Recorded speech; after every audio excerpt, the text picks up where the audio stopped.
Hey everyone, and welcome to VGVG. I'm Ralph, also known as Suntide, and this is a podcast where we VG some VGs. Basically, we're doing some sort of thing that's a halfway between like a let's play and a review. Like let's plays are cool and all, but when you're doing a let's play, you're both like trying to play the game and talk about it at the same time, so your mind's a bit split. So here we're trying to do something a bit more organic, where like after we play a game, we're going to talk about what we think of the game and how we interpret it sort of like a review, but where a review goes at the very end of the game and talks about all the things that happened. We're just going to talk about what we're doing right now in the game and what's cool or what's not cool about what we're playing right now. Today, I have with me Kieran. Say hi, Kieran. Hello, it's good to be here. Yeah. And today we'll be talking about a game we've been playing a lot lately called Monster Hunter World Iceborne, as you can probably see from the title. Anyways, Monster Hunter World came out in 2018 on the PS4 and Xbox One, and later came out on the PC later on. About a year later, the main DLC released, Monster Hunter World Iceborne, which added a whole lot more to the game, but more or less still building off of the same sort of backbone and skeleton. Monster Hunter World slash Iceborne is generally known to be like the sort of fifth generation, what they call, of the Monster Hunter series. There have been a lot of Monster Hunter games before this one, but Monster Hunter World is by far the best selling out of all of them worldwide, which is really, really cool. Both me and Kieran have played Monster Hunter a bit in the past before World. I played a small amount of Tri Ultimate. Kieran, you've played other ones as well, right? What Yes, have I you have. played? I did start with Try, I think that was on the Wii, but I've also played the first and second one on Oh, handheld. I think they were called Freedom and Freedom Unite. like the one on the But PSP? yes, still on the PSP. I Wow. didn't own a PSP, but let's not talk about that right now. How were they? So like, that was back. How long ago was that? That was years ago. I Okay, think all of these were mostly a solo experience, unlike World, which was the first one where I had a full group of friends playing with me. right. So I think that changes things a lot. Yeah, so I had a very similar experience when I was playing Try. So I got that on the Wii U. I think it was some sort of free promotion for something or other, so I just got Monster Hunter Try Ultimate um, That's as, really as worth it. promotion. And, well, I guess it was worth it because it was free. But to be honest, I didn't like it very much. Like, there were, Okay. like, it was, as a lot of people say, quite clunky. And it was really, I think a lot of the discussion was about how it was very much a sort of multiplayer game, and I think in a way I just felt like I didn't have the full experience, like playing solo, because who had a Wii U, right? Yeah, there's also a good chance that, well, you just straight up didn't if you didn't play the online content. Yeah, yeah, yeah, I think something like half the game was locked behind yeah. online multiplayer intended Yes, and content. in at least in the older games before Monster Hunter World, whenever you were doing these sort of multiplayer intended games, the difficulty was balanced around it being a multiplayer. So Yeah, yeah. you'd be going alone against bosses that were designed to have four people attacking at once, which you need to be very good at to beat. Which I, as a how old was I? Young team. Young teen, could not, and would rather get back to playing I don't know Wind Waker or whatever else I had on the Wii U at that time. That said, though, I think that type of thing was a pretty big draw with the people that did enjoy Monster Hunter back then. Yeah, The but feeling so of going against something insurmountable and beating it, but that's definitely not for everyone. yeah, but so you played like three of them before World, then, so you must have quite liked it when you were starting. I've played more than three of them, but Okay, so I think this is going to be surprising, but I think I liked the more recent ones. The what are they called? The fourth gen? Yeah, the fourth gen. If you're right, calling World the fifth gen, I wasn't yes. a huge fan of those, but I know that you're someone that's played those two and you like them a lot. Well, I haven't played four, so after I got World, I was one of the few people who went back from World to play Generations Ultimate, which I Okay, found really, really fun. I find it comparable to World. right. It's much better in some ways and much worse in others. Um, Okay, and like I think they both have their own sort of place. Like World is a much more smooth playing game. It's much less clunky, whereas Generations Ultimate in that clunkiness has a weird sort of charm. Like Yeah, you've just got weird, like the most anime-looking attacks. It's so stupid. You can like, you have the ultimate attack. Okay, so for those who know World but not Generations Ultimate, you've got these things that are called Hunter Arts, which are basically special ultimate attacks that you can use off of cooldown. And in World, I played a longsword only. In Generations Ultimate, you have like a whole bunch of really weird and stupid like longsword ultimate attacks. Like one of them is called Sakura Slash, which is like um, you know in in Xenoblade Chronicles, one of the coolest characters has a move called Blossom Dance, where with a katana he just makes like Sakura blossoms appear out of nowhere. That's that move. That move is in Generations Ultimate. You use your Sakura Slash, you slash the enemy like 3 times, and like cherry blossoms appear everywhere. It's the most stupid anime attack ever, and I love it. But yeah, Yeah, so, that's the type of thing you enjoy, isn't it, Ralph?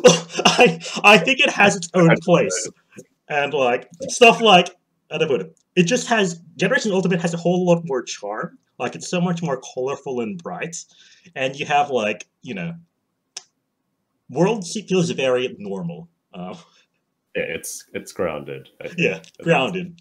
Like That's something I enjoy a lot more. you're fighting But dragons and other flying lizards and stuff. Whereas in like Monster Hunter Generations Ultimate, the final boss, spoilers for the final boss, the final boss is like a golden Egyptian pharaoh praying mantis who summons like a giant mecha filled with like cocoons. You need to climb up its body, its mecha body, kill the cocoons, and then it just collapses and reveals it's just this pharaoh golden mantis.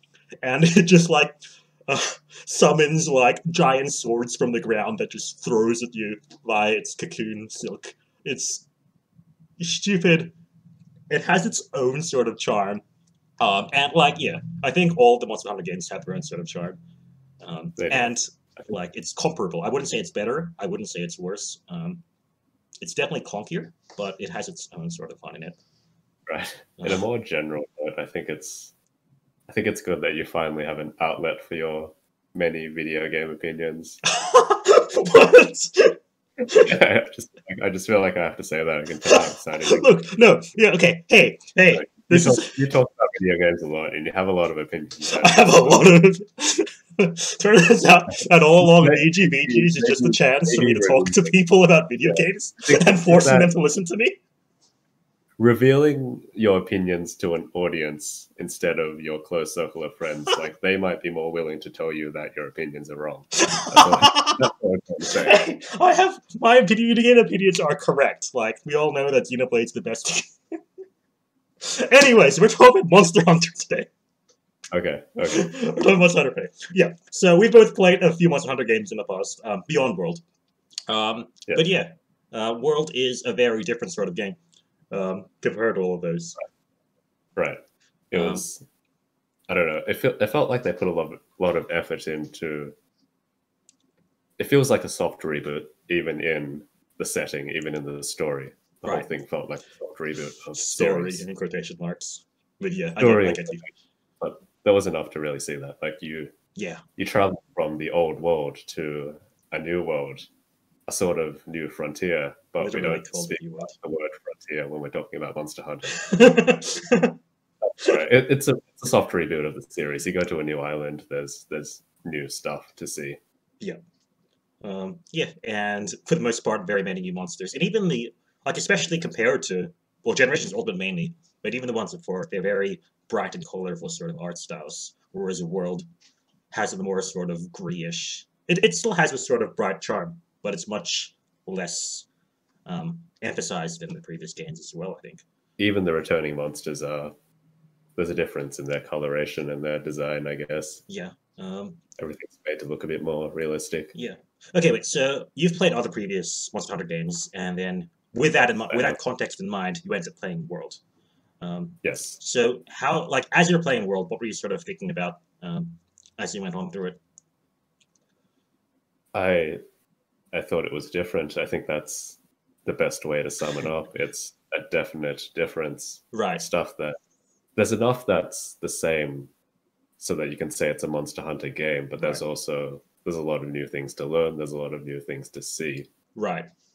The base experience is removed enough from older Monster Hunter games where it really gets you thinking. You don't feel like it's more of the same. I can just run around this monster and hit it in the head when it turns around to me. I really need to learn new things. Yes. So for those who didn't know, like the previous Monster Hunter monsters were much more predictable. Their AI had not, it wasn't that rigorous, but you could more or less figure out a sort of flowchart for what they did. So if you always stood behind it, it would always turn around you, but not in one motion. It would have a very steady like move 90 degrees, move 90 degrees. So if you knew that time, you could like prepare an attack for the exact position you knew its head would be in like 2 seconds. Compared to Yeah, World, you can't really do that. So yeah. you With that said, these changes, I don't know. I'm not entirely certain if I would consider them a good thing, even though everything is smoother. right. I can definitely understand why they're done because some of the older features of old world Monster Hunter games wouldn't fit very well with the newest generation of consoles, or what was at that time the newest generation of consoles. Right.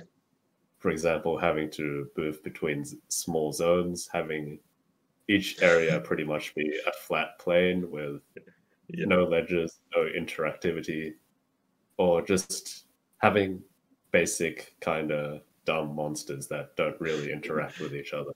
Yeah. That Yeah. definitely would be extremely out of place in a modern new game. But Yeah. those things were an integral part of the old Monster Hunter experience. Yeah. And there are definitely people that are upset that those things are gone, and I can understand that. I don't think anyone's upset about loading screens, to be honest, bro. I think that's like one of the more universally well. Oh, Okay, I've heard some people talk about how like okay, so for context, in previous Monster Hunter games, each area where you could fight a monster, sort of the boss arena, was its own loading zone. Like you can walk into another area and the monster wouldn't follow you. In Monster Hunter World, the entire map is fully loaded when you go inside, or at least it seems that way. So at times it becomes if you try and run away from a monster, the monster will just chase you. There's no safe place to run. And I've heard arguments for like, oh, I like the previous Monster Hunter games because you can like run away and you have that sort of reprieve where you can heal up, sharpen your weapon, do all those cool things. Which there isn't a real equivalent in World, unless you like want to Farcaster out every chance you get. what about you and your thoughts? How do you compare Uh, GU and World? so I can't really compare. Okay, so I played World before I played GU. So Right. How was the experience of going back to GU? with GU, I think so when I went from World to GU, I gained the clunkiness, um, Right. and that okay, it was sort of like so there was the clunkiness, but in addition there were the sort of subtle moveset changes, which I believe you probably experienced going from one Monster Hunter game to the other. Since this was my sort of first I don't think they were as significant right, okay. going from the older Monster Hunters Oh yeah, I guess that makes upwards. sense. Unless you're talking about Hunter Arts and stuff, Okay, which were well, not really outside, not really Hunter Arts. How like so in World, they're sort of okay. So there's sort of two main attack buttons. There's like your for the longsword.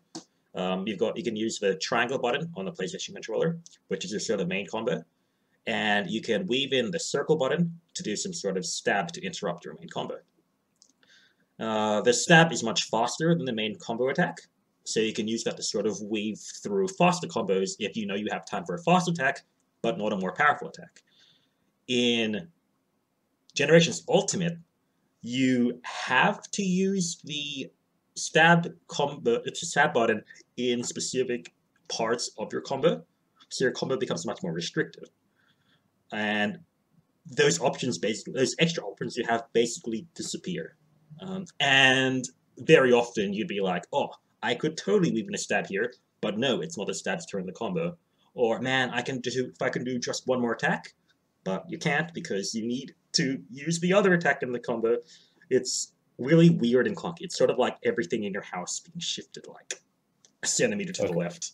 It's But then difficult. again, the smoothness of World does add some unfortunate complications, I think, What do you mean by that? where there are times where I feel like I might prefer some of the movement mechanics, for example, of the older Monster Hunters.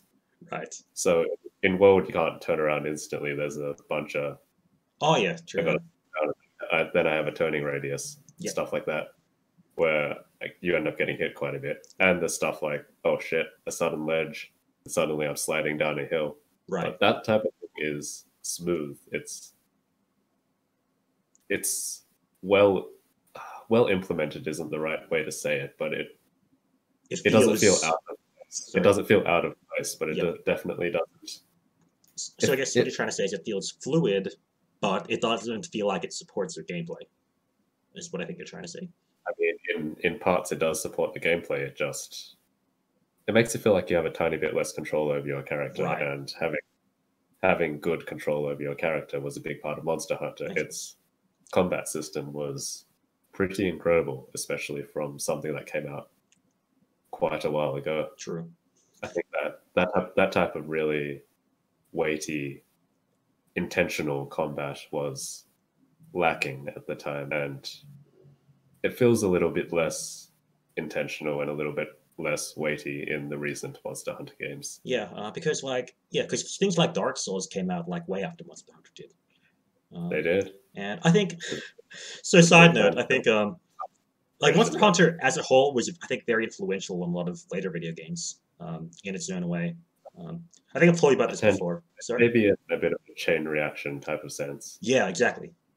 A little bit less of a direct influence than you're saying, I'd say. I'm just, so, like, one of my favorite games of all time, not Xenoblade, Rune Factory. Rune Factory 4, it's a farming game, like, not farming as you would farm in Monster Hunter, but you have a farm, you grow crops. But you can also go out to dungeons and, have a sword and kill monsters and whatever else, or tame monsters for your barn.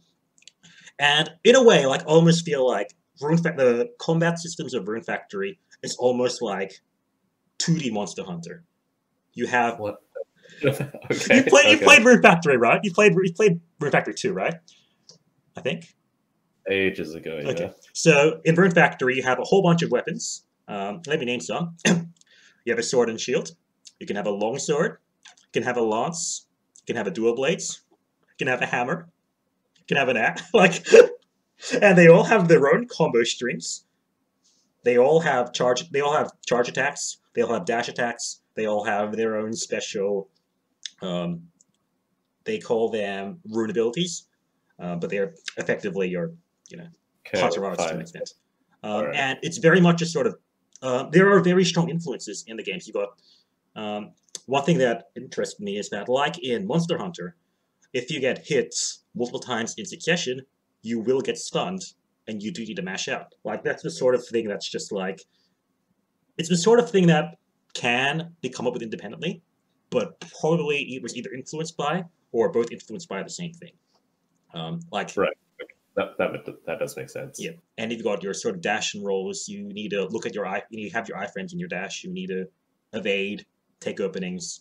It's the combat system in Rune Factory is very, very much like a 2D Monster Hunter, and that's something I didn't realize until after. Could also come from the genre of being an action RPG. Yes, that very much could be. But if you compare it to like other sort of action RPGs, like Yeah, but that said, around that time, many of the action RPGs were just flat out crap. Some of my favorite games back then were action RPGs, and the combat was Kingdom Hearts Chain of Memories. Or is that phone game, Zenonia? Did you ever play that? Anyway, so yeah, back to Monster Hunter. Yeah, so as I think like I started playing Monster Hunter because like you all were playing Monster Hunter. You joined after we had all finished the main story. We were doing endgame stuff. Yeah, so that was a very interesting experience. Yeah, because like by that point I was like the dead weight. I still remember that stupid. It was like I think the second hunt I ever did, where I tried to fight a Barreth, and then like. So I didn't know about the multiplayer scaling at the time. I go in, and like the three of you just come into the mission, and like you're all just watching me trying to kill this Barreth.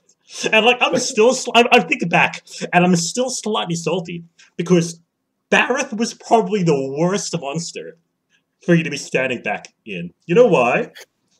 Why? Because of the mod. Yeah. So in Monster Hunter, for those who don't know, you hit different parts of the monster. And different parts of the monster take different parts of damage. There's this monster called Barreth, which it's basically a giant rock hippo. It rolls around in the mud, and the mud is like a very strong defensive shield around it. In multiplayer, the monster has more HP, but also each part, like each area of the monster, has more HP. So the mud armor has more HP. So you're going to be doing less damage for a lot longer against a multiplayer skilled Barith. So while normally you would be getting rid of the mud pretty easily and then attacking the Barith's weak points, here you've got me, like a brand new Monster Hunter player, terrible equipment, with like 3 veterans watching, trying to like slowly chip away at this Barith's mud, like taking 3 times longer than I would solo.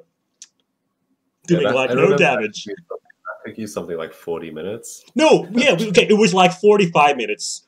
In a 15-minute mission, we timed out, and everyone just is like, okay, we're going to run out of time. And everyone just like comes in, charges, and the Barith dies. Anyways, I mean that's part of the whole multiplayer experience. Yeah. So I was very much the dead weight. Yeah, I think by now you've put in more time than the rest of us have. I don't think so. Maybe, but you've definitely put in more time than me, and you've definitely put in more time than. Yeah, I think everyone except for Gerald. Yeah, most of the others who started. So you like the game quite a lot. Yeah, it's quite good. I don't have that opinion at first. Yeah, I'm glad I stuck with it. Because again, I really didn't like try Ultimate when I played it. I think like this was also a weird time where like no good video games came out, so I'm like, it was where no video games came out, and it was like during our summer break or something. And like when I came home from whatever I was doing, I'd be like, oh man, I don't know what to do. I'll just play Monster Hunter. I remember telling you about this. Where best game of all time. You think I remember the things that okay, then that means I can tell you it again. Best game of all time. Xenoblade Chronicles X. Totally non-controversial opinion. Has this thing where there are different continents. Okay, basically, first 2 areas, giant grassy fields, very generic, with a giant tree. Okay, second area, a desert. And then at this point I'm playing Monster Hunter. I'm like, first area, giant grassy plain, dinosaurs, giant tree. That's the ancient forest. Second area, giant desert. Man, that's the Wildspire Wastes. And I'm like, okay, surely it can't end. And this is where it gets so oddly specific. Okay? In Xenoblade Chronicles X, the 4th continent you go to, called Silverlim, is a weird place where it looks like it's sand, but really it's like dead ash and mushroom spores. It's like the most beautiful looking place with the best music, but it's just weird mushroom looking spores all over the ground. Giant lakes. Except if you go in like certain caves and certain mountains, everything is dead. Like you see weird zombies, like just staring at you with the creepiest sounds. And that is perfectly the Coral Highlands / Rotten Vale in one area. it's so stupidly specific, but Silverlim is basically Coral Highlands plus Rotten Vale in Monster Hunter World. And then 5th continent in Xenoblade Chronicles, volcano area, Elder's Recess. The continents of Monster Hunter World is exactly the same continents as in Xenoblade Chronicles X. That was important to tell you. That's good to know. I thought it was. Anyways. So yeah, it was between the clockiness and all of that. It was like, I saw the appeal, but I slowly got better at it. And I think I just had a lot of fun, like, killing different sort of monsters. And, like, I'm not sure when I think my opinions started to turn around, like, near the end of the game.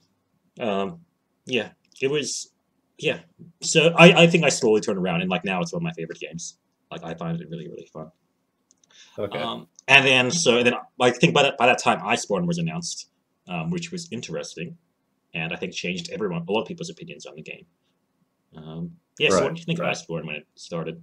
I thought that it fixed the vast majority of the issues I had with Base World. What sort of issues? And monsters die in 5 seconds.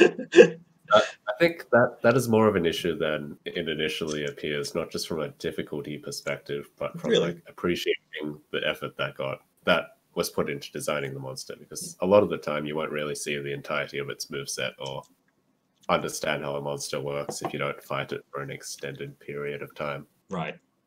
Oh, I get what And you're saying. that's an issue that exists in a lot of games. For example, Dark Souls, and I think that's a major issue with the boss design, where you run in and you kill a boss in 5 hits and you don't really get to find out what it does, which is why a lot of people enjoy playing challenge runs of that. I thought Dark Souls was supposed to be hard, and you aren't supposed to kill bosses in 5 hits. Bosses definitely don't take as long as Monster Hunter monsters, unless you're doing something very wrong. Like fighting a Barret. Yeah, like fighting a Barret for 50 minutes. I mean, that thing's not going to kill you, but... I'm pretty sure I double-carded on that. Anyways. Yeah, I'm sure you know everything there is to know about Barrett right now, and you appreciate the effort that went into it. I still hate Barrett. But yeah. Yeah. Yes. I think, so yeah, in general, I think that Iceborne fixed the majority of the issues I had with Base World and added a very serious issue that didn't exist in Base World, which was the tenderizing mechanic and the clutch claw, which is an opinion that many share, I think. Yes. So for those who aren't too familiar with Monster Hunter World, in Iceborne, they added a new game mechanic called the clutch claw. Basically, in Monster Hunter World, you always had like a sort of slingshot you could use at any time. In Iceborne, the slingshot had a claw added, and you could use your claw to like hook onto the monster and weaken the monster's part, letting you do more damage to it. And what they did, in addition to that, was they nerfed some of the more important abilities to only work properly if the monster was weakened by the clutch claw. And basically, a lot of people were like, oh, now they're forcing you to use clutch claw in certain situations. You lose freedom because of the clutch claw. Basically, by adding in that one extra option, they have eliminated a lot of your actual gameplay options in the fight. Right, yeah, it was incredibly strong, and an issue I had with it was it gave you a bit too much control over the fights, I think. Part of the fun with Monster Hunter for me was really feeling like you're going up against something and you are matching it blow by blow, not just spinning it around on the spot and crashing into walls. Oh yeah, that too, yes. You can also clutch claw a monster and make it run into a wall, which, yeah, does feel a little bit weird sometimes, right? Like, half the time you can't do that at all, like the monster is just completely immune to being hit into the walls. The other time, no matter how huge the monster is, you get in its head, you shoot some stones at its head, and it'll just charge straight into a wall. With that said, though, I think that the devs do a good job at understanding the things that go wrong and improving on, like, all the free updates that came out for Iceborne. They've made solid attempts to remedy this through either fights being less reliant on those mechanics or just adding new things to circumvent it. Yes, I definitely agree. Especially some of the later fights in Monster Hunter World, some of the additional fights do diminish or do allow some more variability with the clutch claw. Like, I think that's something we can really appreciate. Later, what did you think about Iceborne after having finished World? Because I remember that was quite a bit. The gap between finishing World and playing Iceborne was a bit shorter for you than it was for us. Well, not really, because we, like, together we still, like, how to put it, you finished the main game before me, but there was still the additional stuff. So, like, we were still doing a lot of the arc tempered, so like the sort of super bosses of Monster Hunter World together. All right, I remember a great clip from when we were starting out. Your first arc tempered was Teostra. Oh, I think I know what you're talking about. Can we play the? Okay, we can. If you have the clip, we need to like put it in the podcast. Like, we edit it in. This is the your best fighters here, right? Here, guys. Don't worry, best fighter's now here. Never mind, the best fighter's on the spit already. Oh, that hurt me. Oh yeah, definitely KT then.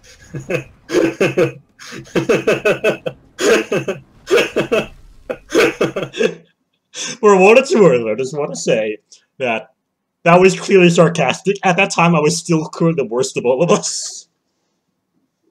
Yes. Yeah. Yeah. So we basically were waiting for Iceborne at more or less the same time.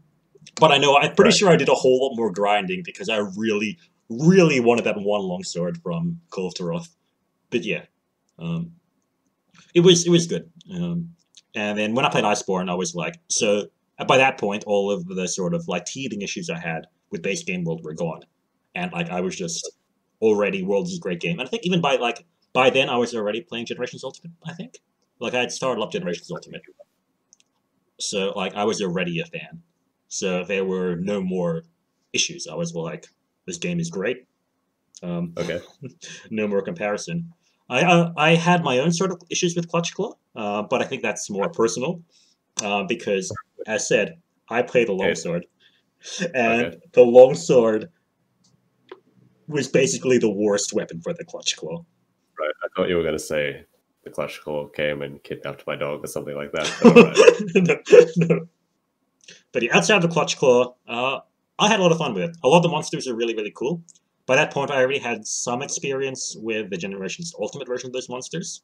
So I had, I think, the experience like that you would have had, where like I see Barrieth and I'm like, sorry, Barrieth, not Barith. One is a mud hippo, the other is a ice tiger dragon. So I'd already seen Barrieth in Generations Ultimate, so I'm like, oh man, this monster's pretty cool now. I think he's much cooler in the world than he was in Generations Ultimate. I do not think that, but okay. Fine. A better comparison is the worst monster of Generations Ultimate, Silver Rathalos. Okay. And this is, I think... but that said, the worst monster of Iceborne / world is Barrier. I like Barrier. I think Barrier's fine. But I think there's a video by a YouTuber called Herney, a really good Monster Hunter YouTuber. And he did a great video on the Silver Rathalos fight. And he's like, man, I do not like the Clutch Claw.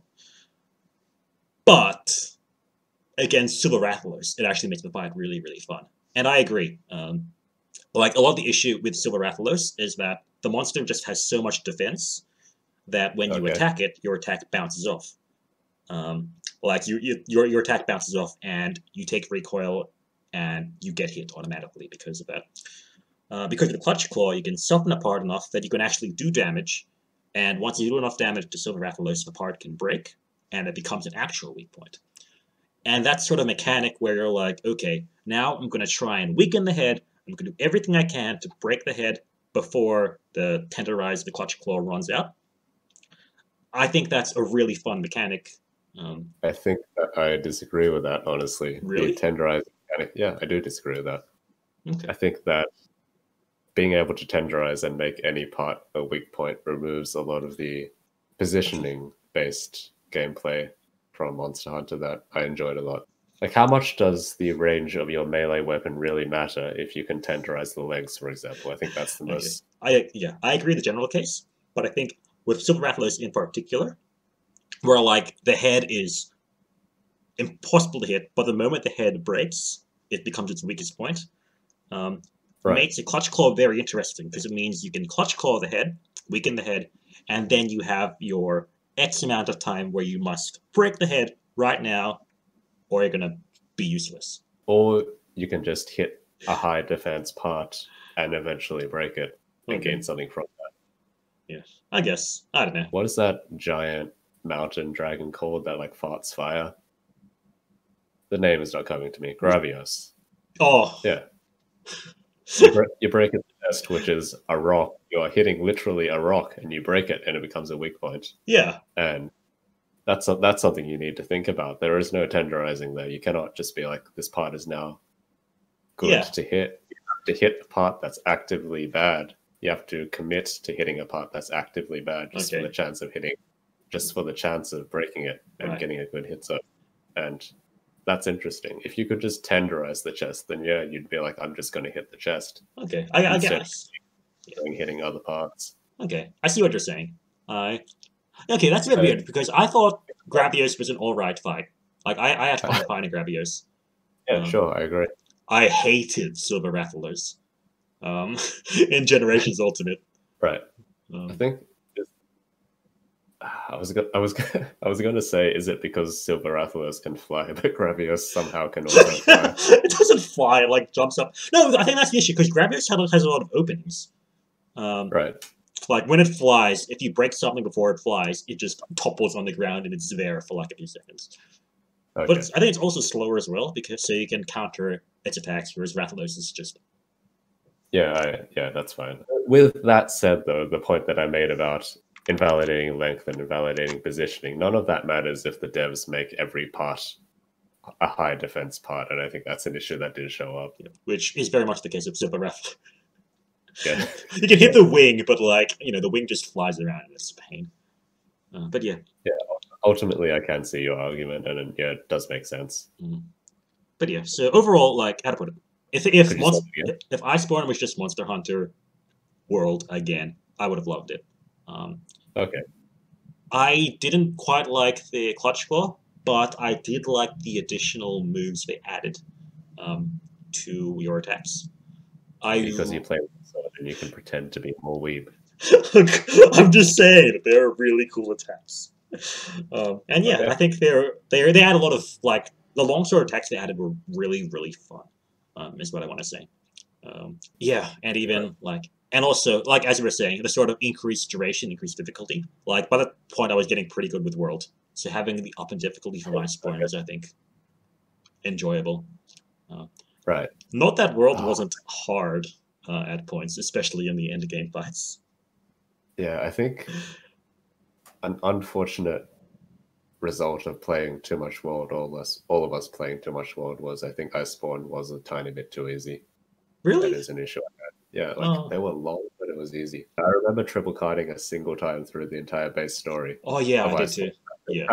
That was to the defend against Volcana quest because I was an idiot. Other than that, the game was not difficult, and that's. I think I died in the final boss, but yeah, okay. But like it was still challenging. Like we couldn't fall asleep while playing. Right. Yeah, I would have preferred it be a bit more difficult, and I think it had the right to be a bit more difficult, being an expansion to a challenging game. That is true. But again, I think a lot of people because we went in with like full post-game Monster Hunter World equipment, so we were already well equipped. I feel like if you played a bit more normally, you went through World and then you went straight to Iceborne, you would have a much more smooth difficulty curve. We got the hard fights later on, and you can see the community stuff with that. But we'll get to that later. Yeah, like and World had its own sort of hard fights as well, like Extreme Behemoth. I had a harder time with World than I did with Iceborne, I think. The main game or the first game? I think the main game, I'm going to be honest. Well, yeah, same, because I was starting off. Because we had less experience and the Switch Axe was worse. True. Yeah, because Switch Axe was also a huge winner in Iceborne.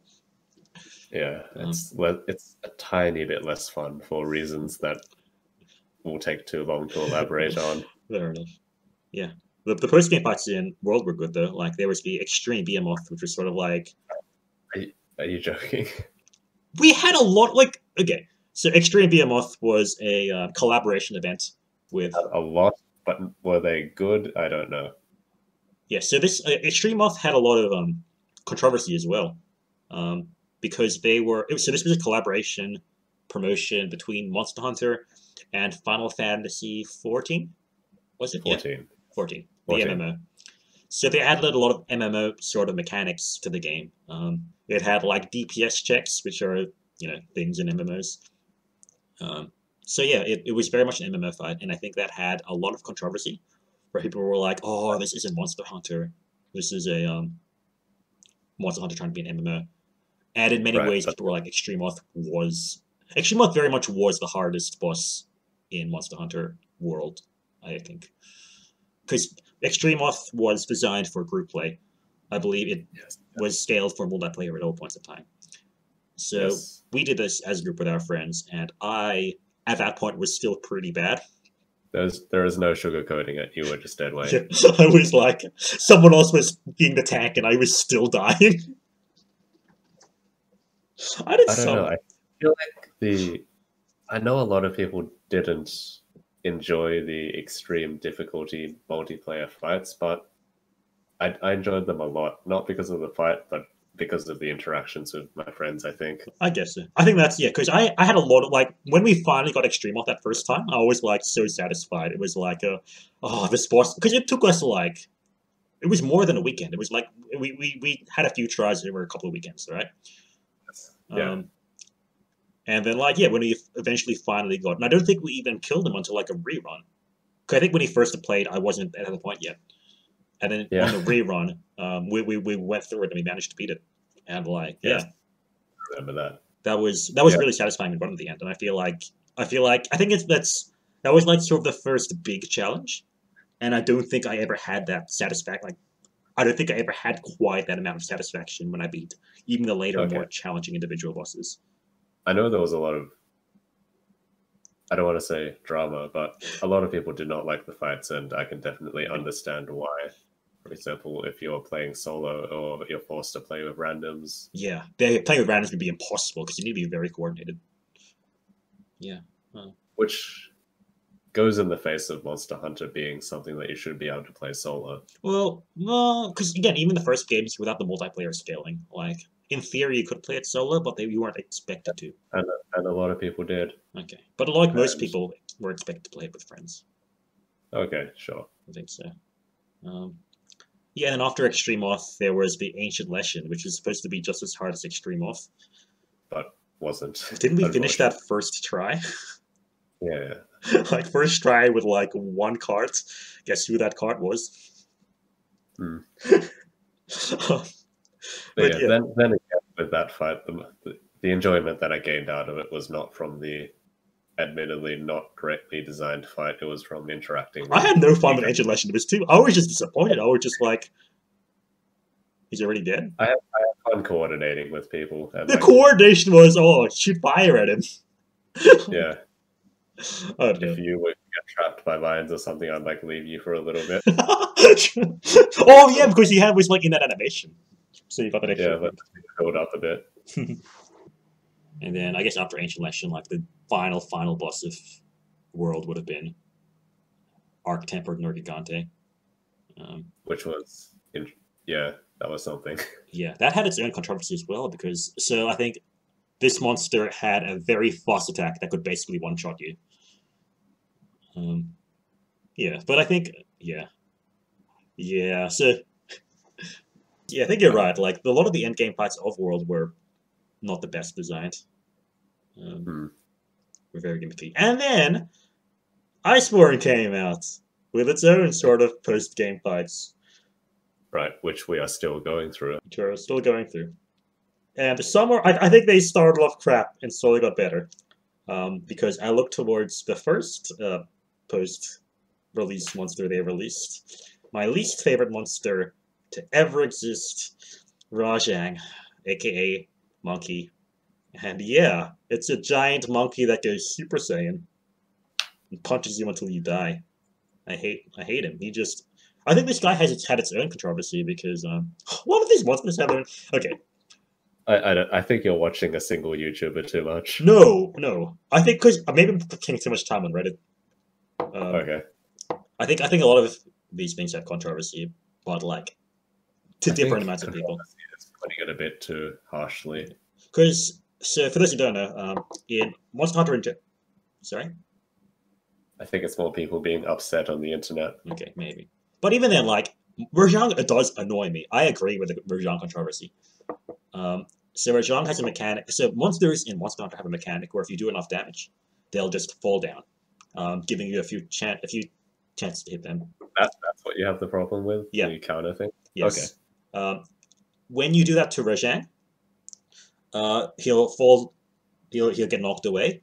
But if he gets knocked into a wall, he'll just counterattack, and you don't have the chance to abuse that opening.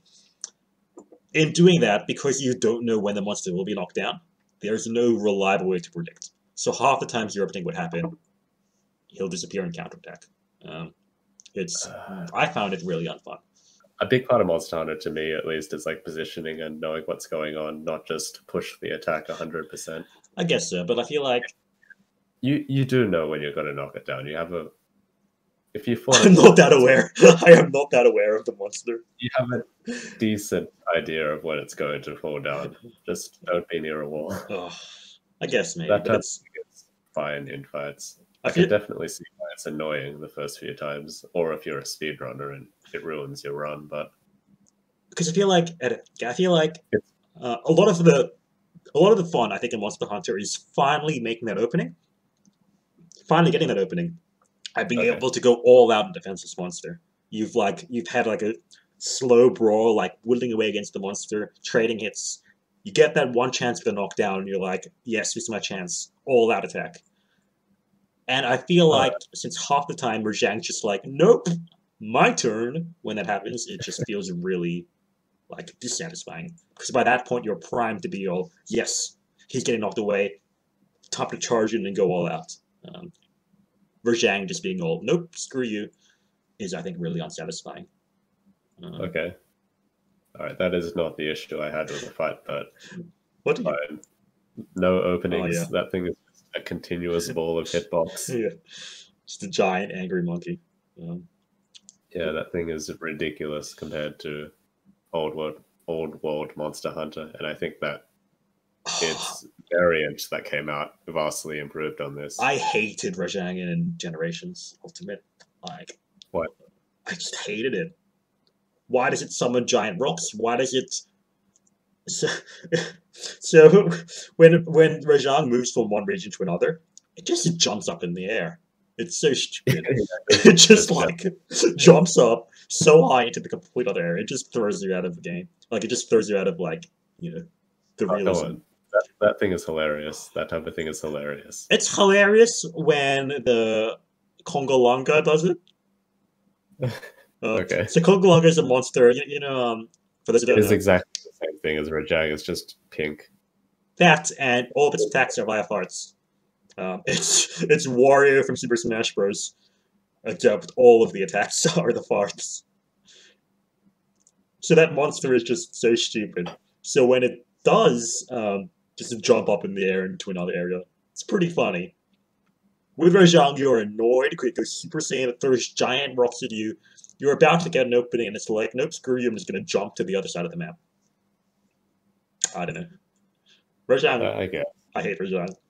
But I feel like we need to bring up, before you get even more ranty, that all of this stuff is optional content, including the baseball stuff. All of this is optional content.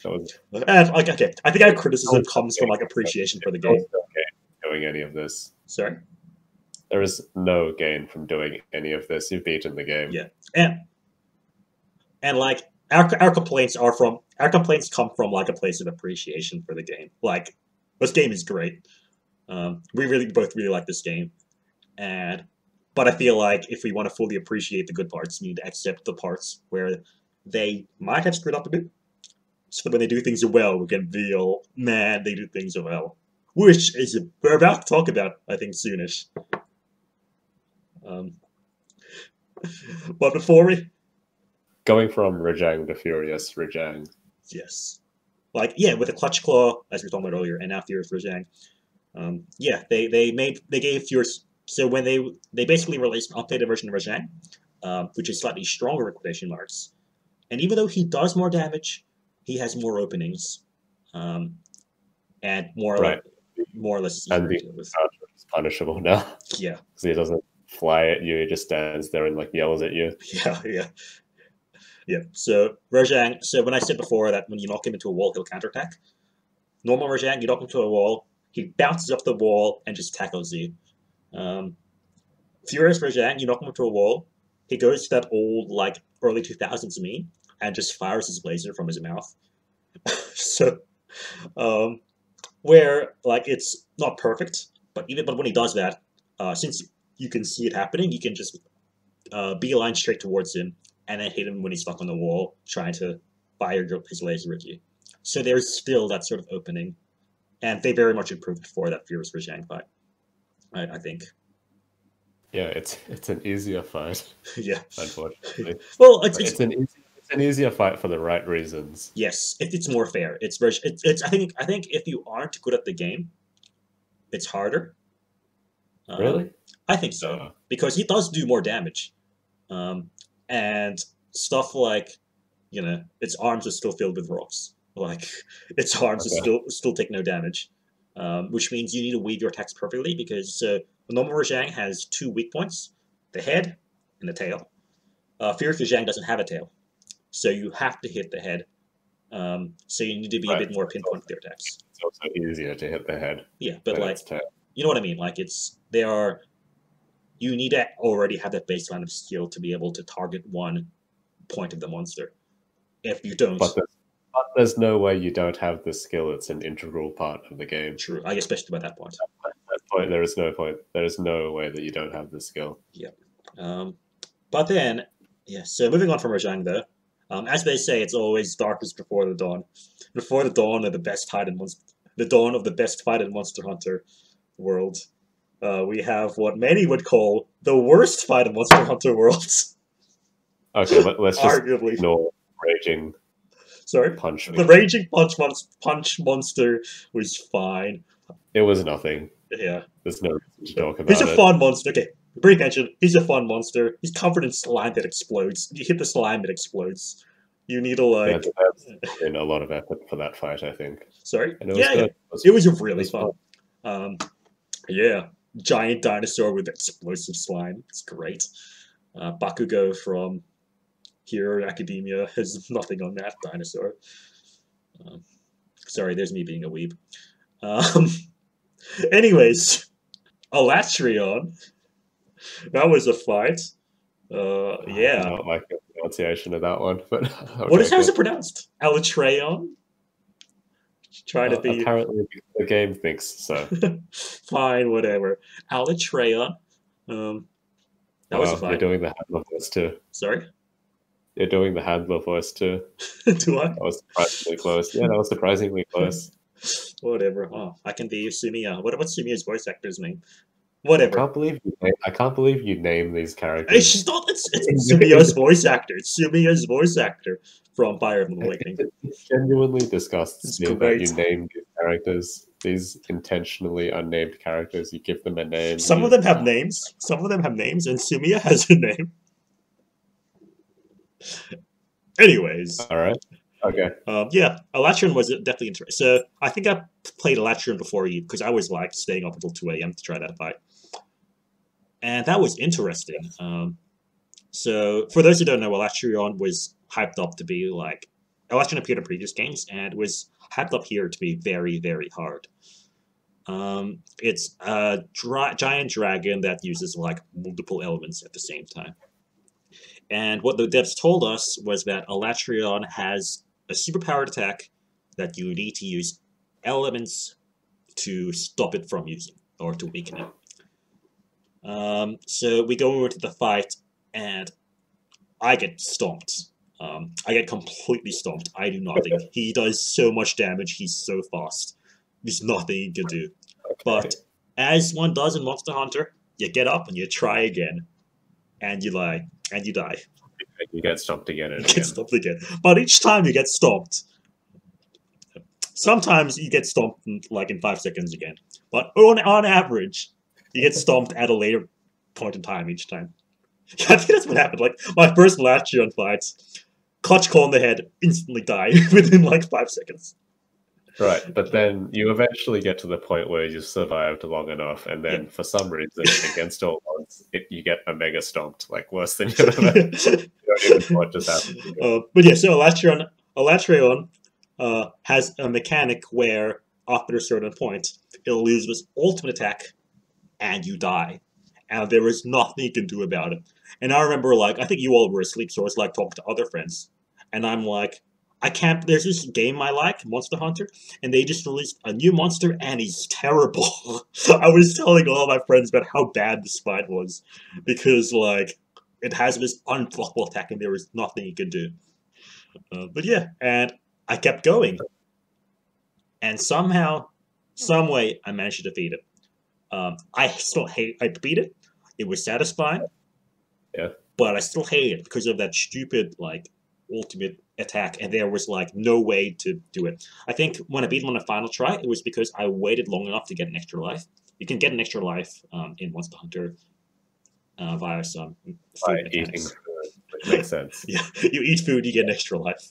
But yeah, so basically I had to do that, and Yeah, I managed to just barely beat the fight. I got like just before he died, I got like a giant knockdown, and this is what made it worth it. With the sword that I spent forever grinding on in base game, the dragon sword from Kulftaroth. Using that sword, I got a knockdown, got the final kill, and I'm like, I hate this fight, but I did it. So this was after about like 3 or 4 hours. So this was like at 5 or 6 a.m. at this point. I think this was like during a quarantine lockdown or so. Yeah, yes, it was during quarantine. Yeah. So I wasn't like working at work that day. And then I think I remember still going to Discord, and like this was like a lot of the Monster Hunter Discords, and still people had no clue how the fight was like. Yeah, but that's completely fine. Can't expect I was very proud. I was like, oh, I finally beat Alatreon. And then everyone was like, oh, congrats! Tell me how you did it. So I told them my build. Little did I know that. Build sucked. Yeah, I went to sleep. I woke up. It turned out my build was garbage. As I was giving this information, I won despite my build, not because of my build. Is what I want to say. So I think by the time you started fighting Alatreon, Alatreon was sort of figured out, right? I didn't go in with any knowledge. Okay. How did your fights go? I beat that fight third try. Oh, really? But you hated it first as well. I remember you hating it as well first. I hated the first try. Okay. The second try I enjoyed, and the third try I beat it. The first try I hated for a really dumb reason. What was that? So, all the cutscenes, the handler tells you got to bring in an element. Oh, yeah. You can't kill this thing without an element. Yeah. So I reach into my chest. I get my best elemental weapon, a fire switch axe. I go in. I smack that thing once directly in the noggin. I get the message from the handler. Fire is useless. You dumb shit. And all right. I'm like, okay. You should have told me that earlier. Fine. Okay. I'm just gonna fly back. I open up my items. Can't use a Farcaster. All right. Just gonna have to lie back and let it happen. And it did. Okay. So I think your experience encapsulates all of the like bad things with Alatreon. I was not pleased. I was absolutely not pleased. So the game tells you need an element. It turns out no, you need a very specific element. So Alatreon has a fire form and an ice form, and you need to use the opposite elements for the strongest effect. So if it's fire form, you use an ice weapon. If it's ice form, you use a fire weapon for the strongest effect. Simplifying it down. Okay. So I went to using. Sorry. The other elements are viable, but you will have more difficulty unless you use the same element. Yes. And it will just kill you. Yeah. So I went to using dragon, which is like mediocre against everything, which is why I'm saying like I went in despite it, because it is not reasonable to expect you to go in with a dragon weapon if none of your stats are into elemental damage. So yeah, there was that thing. And this is like more or less the first fight in the game. Simplifying it, Raging Brachydios had a similar option where you couldn't leave the fight after you went in. Oh, right, that, as you're saying, you can't leave the fight once you go inside, which is why you were just forced to give up and die. Yeah, so that was another strange mechanic. And it also changes forms, and so no one at this time knew. But basically, if it's ice form, and you use fire attacks, you can weaken the ultimate attack enough to survive. Okay, but all of this can be gained from just playing properly. True. But you need to know the elements, and there was no way to explain it. The only issue is the elements, which it doesn't tell you about. I think it was very badly communicated to the player base. Okay. And especially, so after it uses the ultimate attack, it can change elements. So go from ice form to fire form, for example. And if you use the fire weapon to weaken the ice form attack, now that it's in fire, your elements are useless. Unless you specifically attack its head and break a horn, which will stop it from switching. So it'll start from ice, use its ultimate, and stay in ice form. So right, but this is properly communicated to you. Okay. But there's no argument that can be made that this is somehow completely abstract. Okay. Because as soon as it goes into the form where you can break its horns, you get a message saying you should break its horns. True. The horns have something like 800 health. You'll break them in 2 hits. Okay, fine, that is true. You get another message. Great, you've done it. It's stuck in this element. That is definitely not the most difficult part of the fight, let's say. Still, compared to like other previous fights in the game, like that's a whole lot more complicated than like any other fight in the game with regards to this. But that makes it good. That makes it good. It means it's that. It means there's that barrier of entry that doesn't exist. It means basically they introduced a whole lot of new concepts. So over time, this knowledge began to get shared through the community, which I thought was really cool. Basically, it meant that as a community, everyone was slowly getting better. I do too. I think that's something that you don't see very often, where everything's just data mined. So in a way, like someone can just feel like, in a way, I think there's an appreciation for the fact that the developers didn't communicate it. I'm not saying it's good. I'm just saying that it.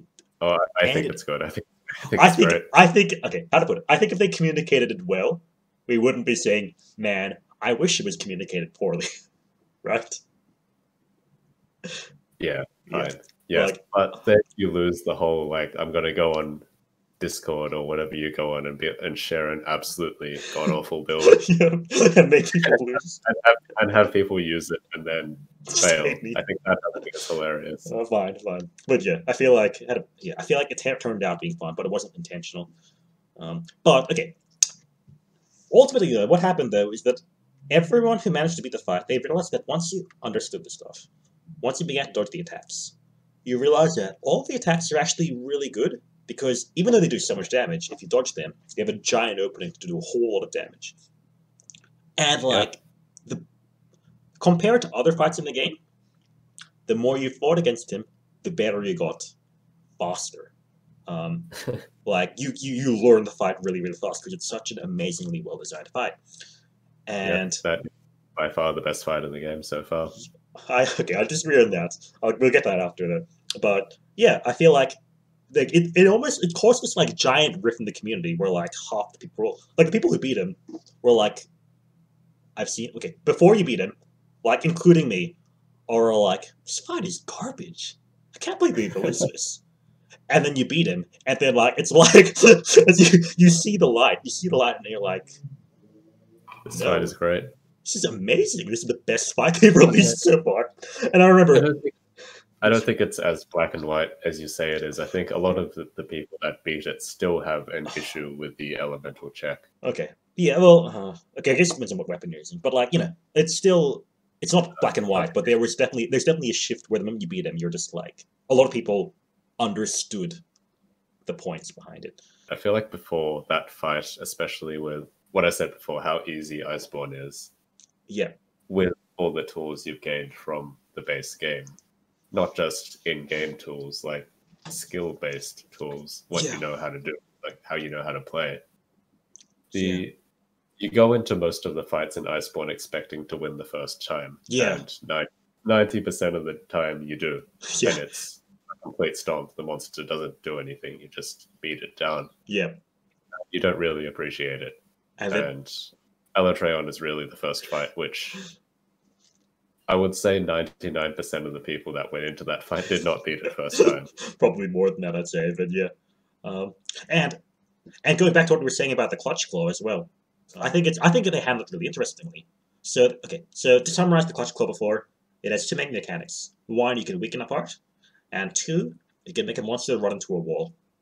Alatreon's parts are already very, very weak, so weakening it further doesn't actually help you that much. Its weakest point goes from an 85 to an 88, I think, and that's really wow. But more importantly, the head slam part. So basically, when it's on the ground, there are only certain areas of the map where it hits you. So normally in a normal fight, you're just like, oh, now it's weak to being hit to a wall. I will go on the head. I'll make it hit to a wall. Here, you need to make sure the position is right. But that's not all. If it's in the air, you can make it charge into the ground. And yeah, you can. If you go into the air and you do that attack, it'll fall to the ground and take a whole lot of damage. You need to ask yourself, should I do it when it's on the ground, where I could do it right now and guaranteed? Or should I wait maybe for it to go in the air, so you can get it off the air and on the ground where I can hit it more as soon as possible?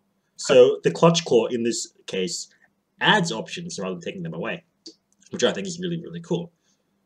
Right. Yeah, I agree with that. Yeah, so Alatreon definitely split the community. I think most of the arguments were unfounded. I don't think know they were that- unfounded. I think they were very well. I think they were very valid. I just feel like I think that from a design perspective, the elemental check was absolutely required I at that agree. level, at the level that it was at. Like a nerf would have made the fight worse. Yeah, It sounds strange because ultimately, if you have played the fight a lot, the elemental check is completely yeah, irrelevant, right? yeah, Not having it would completely change the approach that you would have to take to fight that monster. yeah. I agree. I feel like the devs wanted you to fight that monster. Yeah. So bottom line, like I feel like some decisions in a vacuum are questionable, Yeah, but they but make when you sense. put them They all did together, like it's just order wow. that monster. They wanted you to go head to head against it, Yeah, and that's what made the fight good. yeah. And now, most recently, they added a brand new, like just last week, the newest final-ish fight of Monster Hunter World Iceborne, Fatalis. Okay, let's see. Here we are. Remember, stay safe. Don't be a hero until proof of hero plays. Look, I knew I could survive that. I couldn't survive. Wow. Okay, can we restart? Which was interesting. I again think I woke up early to handle it, Yes, and with everything. as I do, and that, yeah, it took me. I think I'm pretty sure it took me longer to beat him the first time than Alatreon, or maybe it was shorter. All I know is I felt okay. Before Fatalis, I was like, Alatreon was an amazing fight, and I'm not sure how they can match it. I started off hating it, but I picked it up. But I could go better. Fatalis did not have that learning curve. From the start, Fatalis seems like a fair fight. Really? Yeah, I think so. Okay. It has. I think this is a perfect example of like the developers of this game just getting better at learning these things. Because if you think about it, a lot of the fundamental stuff time. behind Alatreon, Yeah. is like the sort of the goal of the stuff to add to Alatreon exists within Fatalis, but in a very different way. Sorry, that's a bit hard to explain. Yeah, I agree with that. Like stuff like forcing you to go in against this monster, stuff like that. Yes. Forcing you to face it down. I get what you're saying. So Alatreon, because of the elemental check mechanic, forces you to be very aggressive. Fatalis does something similar, but instead of that, they just put they put a harsh time limit towards the end of the fight. This means that you don't feel like your fight ends prematurely. You can go through the entire fight, and sure, it feels bad if you like get to the end and you run a time. But that's okay. How to put it? If you're good enough to survive half an hour against Fatalis, you're probably good enough or almost good enough to beat Fatalis in half an hour. So it still encourages you to take the advantage and go aggressive, but it doesn't end your fight within 2 minutes. If you aren't aggressive those 2 minutes, it ends your fight. If you're aggressive for half an hour, and it gives you an extra leeway. You should probably explain this fight a bit.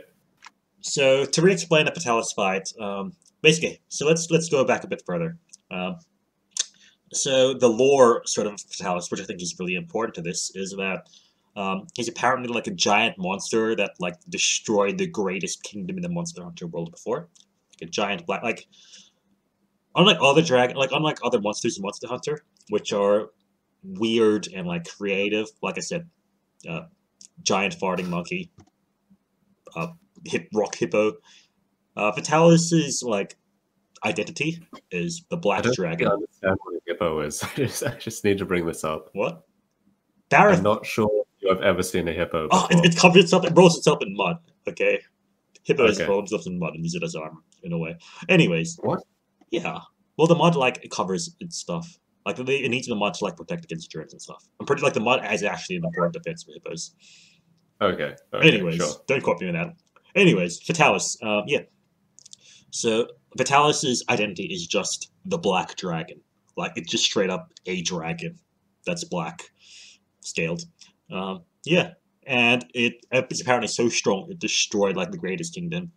But like a lot of the underlying stuff is really really interesting. I think the coolest bit of Fatalis lore they have is that like so Fatalis is apparently just so it breathes fire. It's a very generic dragon, but it is so warm and hot that like it just melts everything it touches.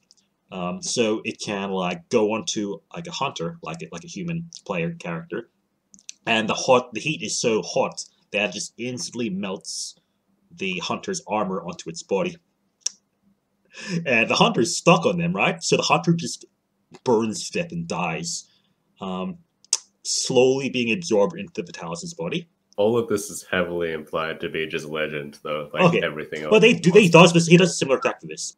I think a lot of the stuff presented by the Monster Hunter universe is just legend. Okay, fine. But I think this legend is cool because the idea in Monster Hunter is that oftentimes you're killing monsters, you're taking their scales, and you're making armor out of them. Fatalis does that, but to humans. It like takes human bodies and uses it as its armor, which I think is really, really interesting and cool. Right, but yeah, it's all legend. Like Okay, half fine. the weapon descriptions are like this thing curses you to an eternity of death, or Okay. like this weapon. Look, struck let me against- believe. I think it's cool. No, it's been like that. I remember in Try, Yeah. the whole thing was like this disaster of nature. This sea god is going to ruin everything. Oh, the and then world's just going- hit it in the head and you twice die. with a sword. and it's a giant sea whale. It's just a whale. Okay, fine. The normal creature that just lives. It's not some sort of god. Okay, fine. But yeah, that's a bit of a tangent. But with the Fatalis, right? Like, they make you feel like he's strong enough to destroy a kingdom. And yeah, like the storyline behind, like the actual storyline, not just the lore, is really cool. Like you go back to the old world with like a few of your buddies, and like, all up the story built up around the fight is really really cool.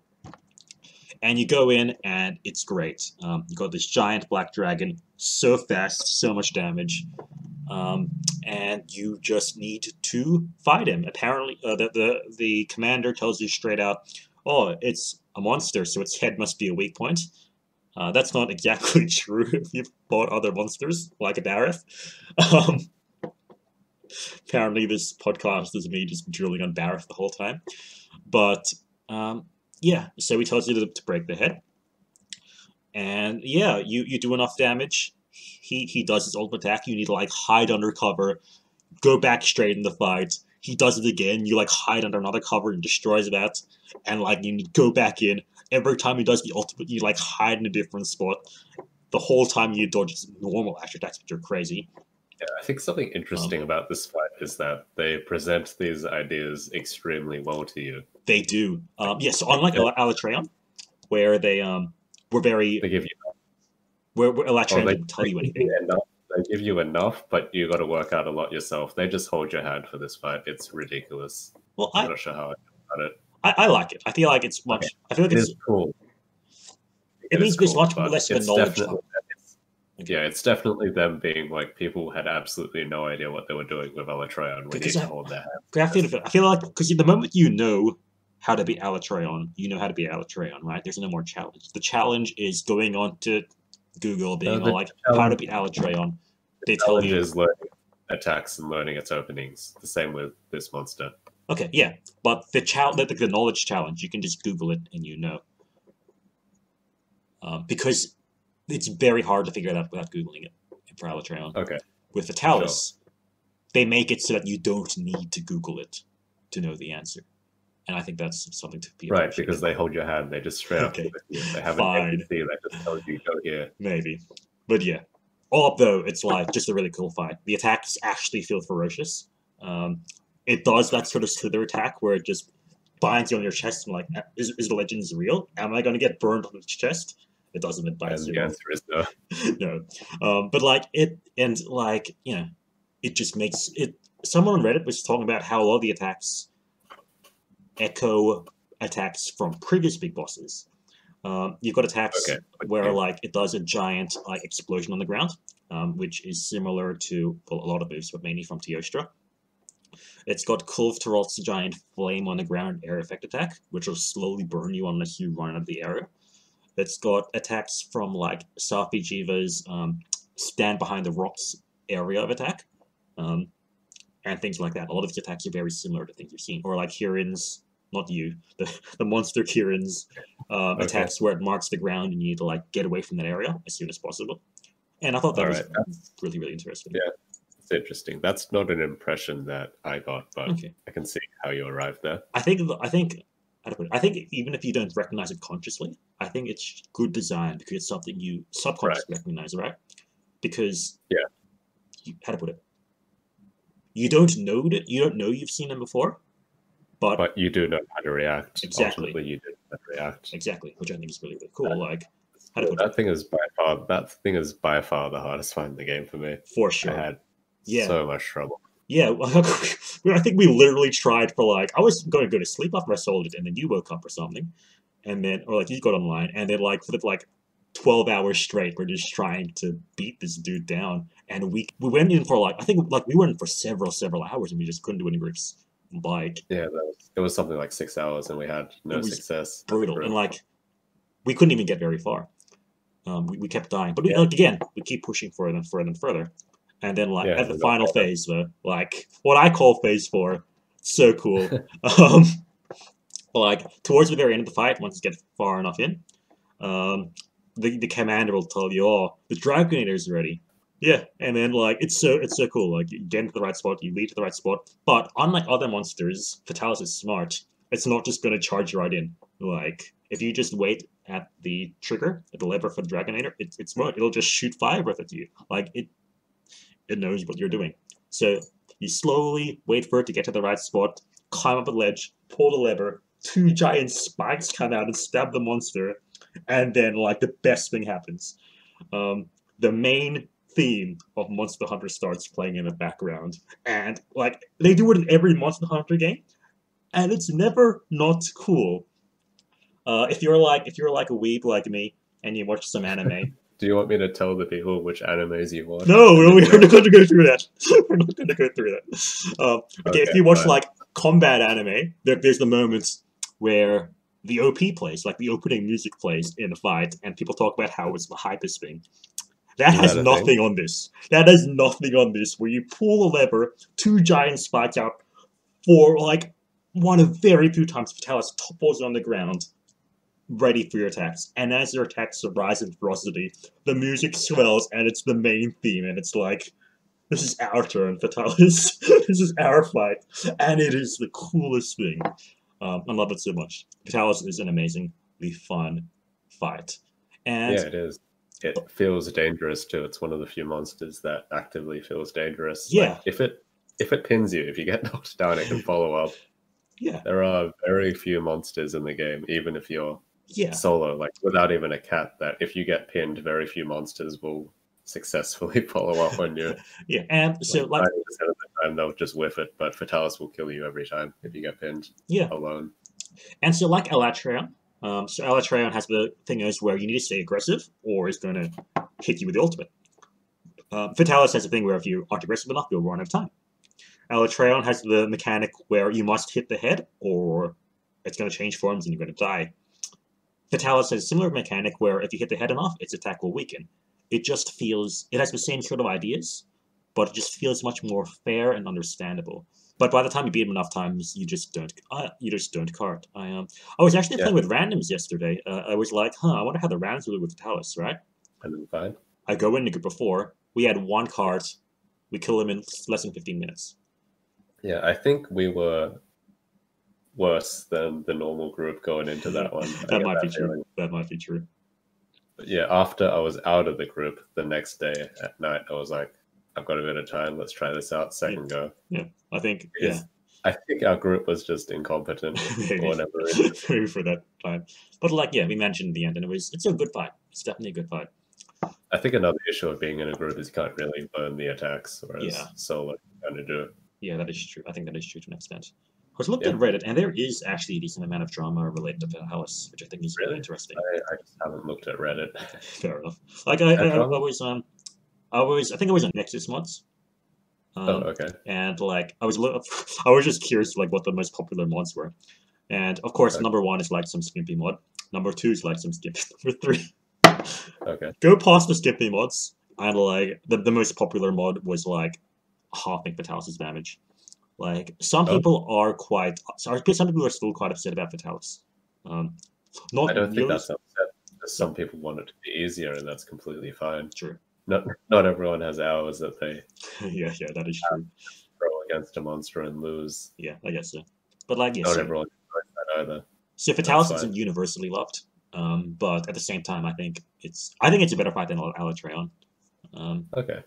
It's a more epic fight for me. And it just feels better designed. Like, so Alatreon and some earlier fights had a thing where basically you fly in on like a flying bird, and if you fly at the wrong time, you're just gonna die.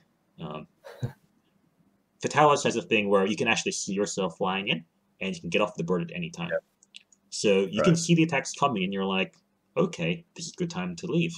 And this is again, the developer is learning how to like understand the game. Or So- just taking in feedback. I don't know if learning is the right word. Sure. Well, yeah, the feedback's very much appreciated. And additionally, at the same time Alatreon was released, they released a free patch and update, as they always do.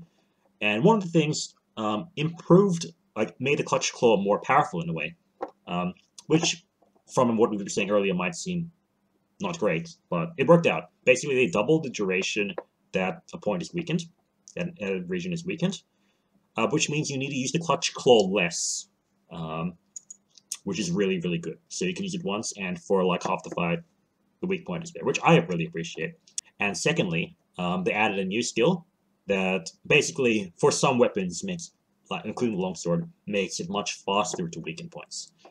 All up, it just makes weakening points and maintaining points being weakened much, much more smooth.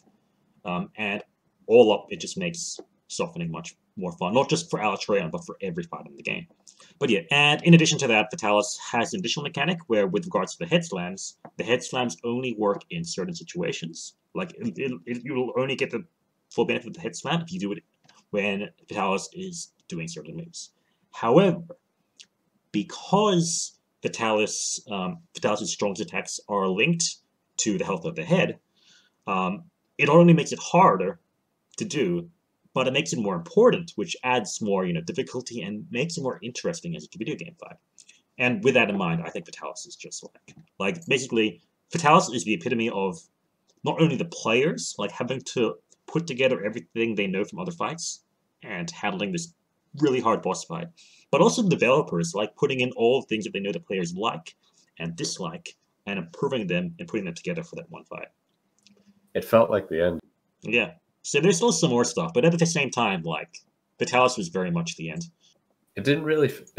This is one of those games where it didn't really feel like a slow decline into nothingness. It really felt like it had an end. And That's really interesting because, like, because I think there are some games, like, if you're playing another game where, like, you 100% the game, you're just like, I'm done. So recently I was playing Super Mario Galaxy because it got re-released on the Switch, and like so I 120 started, and it's like you feel the end, coming, and you're like you almost feel yourself slow down as you get towards the end. Right. So I think I see what you're saying, where it feels like the game's even if the game's reaching the end, you're still trailing off as you approach that end. Yeah. With Fatalis and Monster Hunter World, it kept climbing up higher and higher, and then you ended. And the game is done.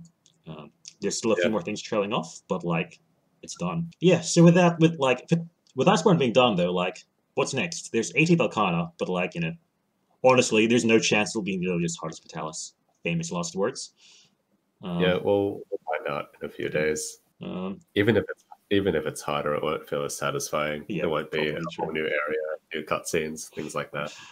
But then, yeah, there's still other things to do, like speedrun, like, because you've spent some time trying to do some speedruns in Monster Hunter. So probably not successfully. So for those who don't know much about Monster Hunter, speedruns here means slightly different to what you might think of in other games. We aren't backwards long jumping through walls in Monster Hunter. We're just trying to kill a monster as fast as possible. So, do you think you'll be back going into the speedrunning? I might give it a go every now and then. I do enjoy the game, and I do want to get more out of the game. Fair enough. I think that very few games give me the same satisfaction from its combat system as what it does. Yeah, and the ones that aren't as repeatable. Oh, like Dark Souls, where it's very well known once you. Yeah, or you kill a boss and you got to beat the entire game before you can fight that boss again. Oh, yeah, fair enough. Whereas Monster Hunter, I think Monster Hunter presents itself well to speedrunning, since hey, it's got an inbuilt timer. Every monster you fight, there's a definite quest start and a definite quest end. Some would argue the RNG makes it much less fun, however. People have made stuff that remove the RNG for better or worse. Like you! How is your modding? How is that? Because, yeah, so for those who... So Kieran... That was a one-time thing because I was very annoyed. And yeah, how was that experience? How was it like trying to mod Monster Hunter? Fun, I think. That's pretty much the only reason I would do it. I mean, there was already a tool that existed for changing food. It was less. I could not find one like before you made yours. There was. The implementation was different, and I prefer the implementation that I chose. I do too. It seems much more bearable. It's obviously very easy to mod. Okay. That specific thing is very easy to mod. There are very good people out there that have made incredible mods for Monster Hunter. I've heard of some people doing like a full overhaul for... Oh, there's that ice thing like the a lot of speedrunners are talking about, yeah? It looks cool. I've never used it, but it looks amazing. Yeah. Yeah, so when you talk about the clutch claw, some people hate it so much they made a modded version of the game that doesn't use it. I think that's being a bit petty. Fine, okay, that's the simplest way of describing it. I don't think the people that made ice are petty. I think the way you're presenting it makes them seem petty. Okay, no, I have full respect for the people who made that. But yeah, if we want to describe it in the most pathetic way, they hate the changes so much they change it. But if you want to describe it in what I think is the more realistic and much more reasonable way, they wanted to change they questioned some of the choices that the developers made with Iceborne, and thought that certain decisions would be more fun for not only speedrunners but even casual people who enjoyed the game. I haven't given it a shot, but I've seen like some of what they've written about it, and very much like it actually seemed like it would be quite fun. Yeah, I tried using that mod when I tried to speedrun.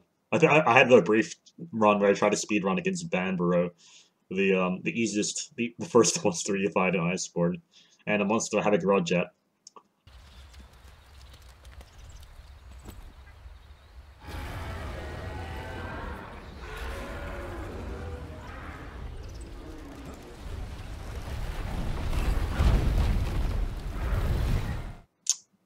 Yeah, but yeah, I could not get a good time. Yeah, other than that, it feels like Monster Hunter World is pretty much over. You haven't got a platinum trophy yet. You haven't got a platinum trophy yet, I think. I'm not gonna hunt crowned Garugas for like 500 like you did. Yeah. Okay, so Monster Hunter World has a completely stupid platinum trophy requirement where you need to like fight for every monster. You need to kill a really large version and a really small version. And for some of the monsters, your chances are like, what, 1%, 2%? 1 or 2%. Yeah. I was trying to... This lost monster, Scarred Yon Garuga. Do you remember how high I got? It was like in the hundreds, where I'd go in the fight. The number of times you fought it? The number of times I looked at it. I go in the fight, I look at it, and I just leave. It's like, it's not big enough. Sorry, I thought you were talking about something else. Okay. No. Yeah, and like, oh my god, I still have memories of the Scarred Yon Garugas. I had to just keep staring at. You are now scarred, Ralph. Yes. I've never scarred Ralph. But yeah, I don't know. It wasn't fun, but it was satisfying. And I quite enjoyed that. But yeah. I'll get the eventually. If it happens, it happens. Fair enough. I enjoyed the rest of the trophies, though. Like, I know a lot of people didn't. Oh, I know. Here it comes. Go. The additions to World, like you can go around with a camera and take photos. You can hunt for treasures. I enjoy that kind of thing. The hill you'll die on, the treasure hunt. But I enjoyed treasure hunting. It was fun. Okay. It's not something that should be undertaken in one go. That will drive you insane. I thought it was okay. Yeah, true. I think all the additions they made to Iceborne that were not directly combat oriented made it seem like a more living game. And I appreciate that. It's all completely optional too, so if you don't want to do it, then don't do it. Yeah, I agree with that. Like the name of the game is still Monster Hunter. The goal of the game is to hunt monsters. Right, but there's other stuff you can do that makes it fun. Yeah. Dress up your handler in different outfits by spending real money. Kidnap some strange mole creatures. Some of them are rock stars, and some of them like you're a family. You just take one and you go. Stick them in pipes in your house. Yeah. We aren't joking, but if you don't know Monster Hunter, we aren't joking about any of this. Like, this is all stuff you can do. I gotta say, one of my favorite things about it's gonna sound ridiculous, but one of my favorite things in Monster Hunter is honestly the socializing part where you get to where you talk with friends. There's just I guess they put in so much effort to make socializing a good experience. There are a lot of they made a lot. So in Monster Hunter, before your hunts, there's a lobby, and in the lobby there are just things you can do. You can there's like an arm wrestling mini game. You can decorate your house. You can go in other people's houses. Yeah. You can sit inside a hot tub. Decorate your body and show it off with the incredibly fashionable armors. That's hey, I legitimately like that. So yeah, I'm not joking. It sounds like I'm joking, but I'm not. That's one of my favorite parts, the fashion. Yeah. So there are so many monsters in Monster Hunter. Who would have thought? Each monster has multiple equipments, for each slot, and you can mix and match your equipment for stats and stuff. But in Iceborne, at least, you can mix and match your appearance with all of them, so you can just dress up your character in whatever you feel like, which gives you a bit of personality. I think gives your character and the way you play feel like a bit of personality, and I think it's quite enjoyable. Yeah.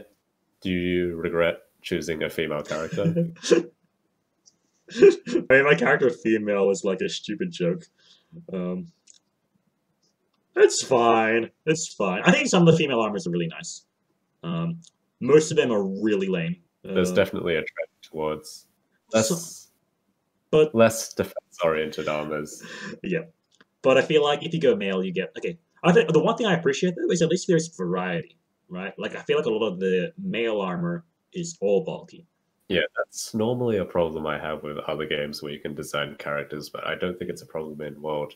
Okay, that's something I like a lot. Because in World, you've got for the World about I don't know 10-20% of female armor is ridiculously, unrealistically heavy.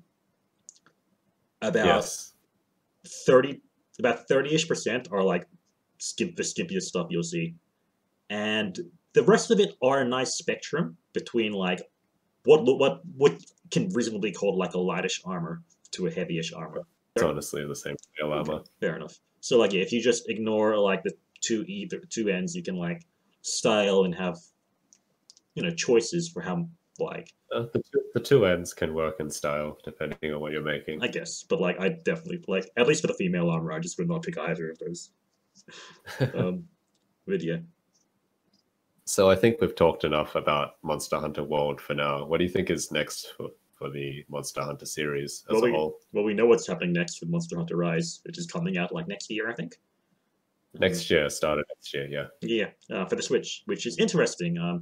So the developers of Monster Hunter have two teams, and different teams sort of work on games at the same time. So this new game is being made by the same team that made Generations Ultimate. The game I was talking about at the beginning, the game before World that is much more anime. In that style, it looks like Rise will be following that trend. Yes, absolutely. It's straight up set in Japan. It's not. It's not Japan, but it's set in Japan. Yeah. And I don't know. I'm quite hyped. A lot of people on the internet are really hyped as well because people are oh, it's the best of both worlds. So earlier we were saying about how I like Generation Ultimate's bright color scheme, its weird quirks, its personality, its anime-ness, just with freedom and unrealistic at times. Whereas World makes sense in being a lot more fluid and a bit more realistic at times, and giving you more combat options. And for very much, it looks like Rise is taking the best of both of them and putting them together into one new game. I hope so. From what they've shown us, I do worry a bit about the direction that they're heading in. beyond the weebness. I feel like they're going for more like cinematic, fluid, fast gameplay. Right. So you think we might be getting too many options? Yes, too many options, not enough. I feel like not enough clunkiness sounds bad, but No, that I type agree. of combat clunkiness. You need proper weight to the attacks. You need intention behind every attack, and that might be gone depending on Yes. how they do stuff. Yeah, so spoilers for possibly the next episode, but so I've been also playing a lot of Zelda Breath of the Wild lately. Okay. And Zelda Breath of the Wild has, a sort of ARPG combat system. In the same way, you can dodge, you can shield, you can attack. That is a game I have never played, by the way. Okay, but basically, yeah, it's good. When I first played Breath of the Wild, I thought the combat system is really, really good. I played okay. Monster Hunter World late, and I didn't play Monster Hunter World until after I played Breath of the Wild. And then when I went back to Breath of the Wild, I'm like, this combat system is actually really bad. It's very abusable. Because optimal gameplay is very repetitive. And you have so many options in Breath of the Wild that part of the fun is... But some of these options are clearly the best, and you Yes. just keep using them again and again. Of course, Yeah. no one's forcing you to use those options to an extent. There's a hard mode in Breath of the Wild, and that hard mode you're very much encouraged to use those options, or you aren't going to win. Yeah. And you just have so much... You have so much freedom in Breath of the Wild that, much like the Clutch Claw, you have more options, and you have so many options that only one or two are viable at any point in time. And so I guess you're saying that Rise very much has that sort of feel to it, you might say. I'm worried that the new mechanic, the wire bug, it looks a bit reactionary, I think. Same with the Clutch Claw. Right. This requires a little bit of meta knowledge about monster hunting games, but there is another series of monster hunting games released by a different Japanese company. And one of the innovations they did was some sort of strange ninja grappling hook. I did not hear about this. What? I don't remember the name. The name is completely in Japanese. I will not be able to reproduce it here. Okay. But the other monster hunting game, the one gimmick they added when World did not have the Clutch Claw, was their strange ninja grappling hook. Okay. And then Iceborne comes out. Guess what Iceborne has? A strange ninja grappling hook. I worry that type of reactionary... I can't say for certain that that's why they put in the Clutch Claw, but right. I just don't want Monster Hunter to go in that direction. And obviously I'm saying this as a fan. I have no idea what's going on behind the scenes, but it would be unfortunate if it went that way, I think. Yeah, I guess we'll see. Part of what I enjoy about Monster Hunter is how slow and methodical it is. Right. We haven't seen much about Rise, I'm going to be honest. Yeah.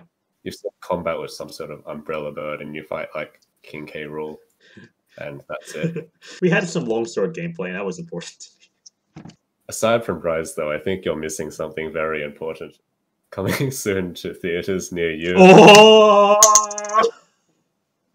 The Monster Hunter movie. I forgot about that. Thank you for reminding me that exists. Sarcasm. You know what? It looks okay. It does not. It looked garbage.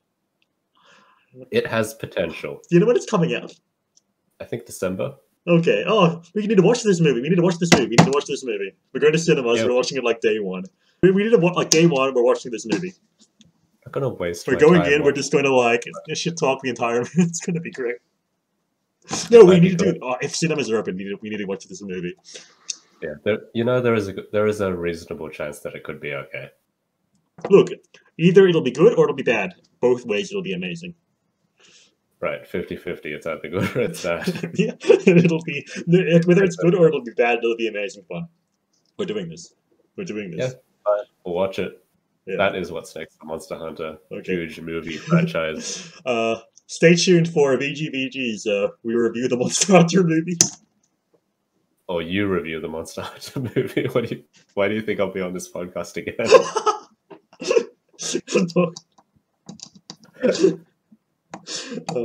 But yeah, That movie will be okay. we'll see. We'll see. All honesty, it sounds trash, but if they completely drop the premise of military from another world in like the first 5 minutes and fully, It is military from another word, isn't it? Is the Monster Hunter movie an isekai?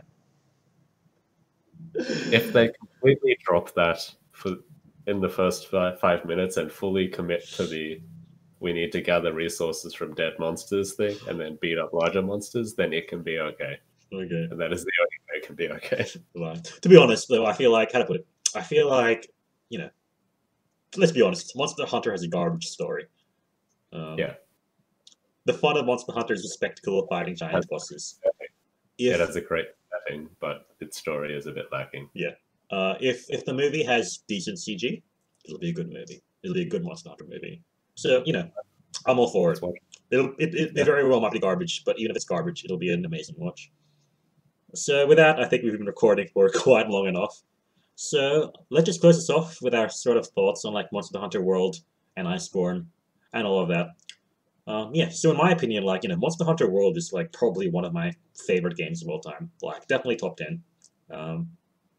Not quite top 5, but like, it has very many things that I think no other game I does really well.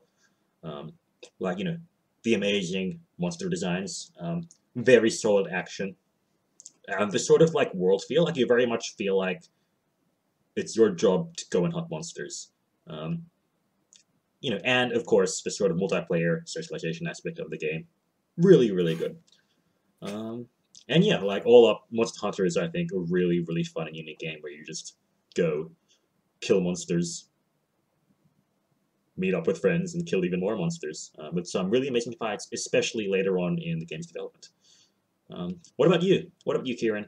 When I started Monster Hunter World, it was a bit, I don't know, I wasn't sure how I felt about it at first, especially compared to the older Monster Hunters. It took me a bit of time to warm up to it, I think. But that warming up time was spent with good friends. It was spent having pretty solid times with a couple of good friends. Not me, because I wasn't playing at that point, though. The game really grew on me a lot, and it has become one of my top 5 games, I think. Oh, really? Do I just like more? Do I just like more games than you, or do you actually like Monster Hunter World more than me, or do you just? I think I like it more than you, but you also play like 10 times the games that I do. Well, that's not untrue. Yeah, it's definitely top 5 for me, but I think there's a lot of good memories attached to this game. I remember killing Extremoth, killing Fatalis, killing Elatrion. Shut up, Ralph.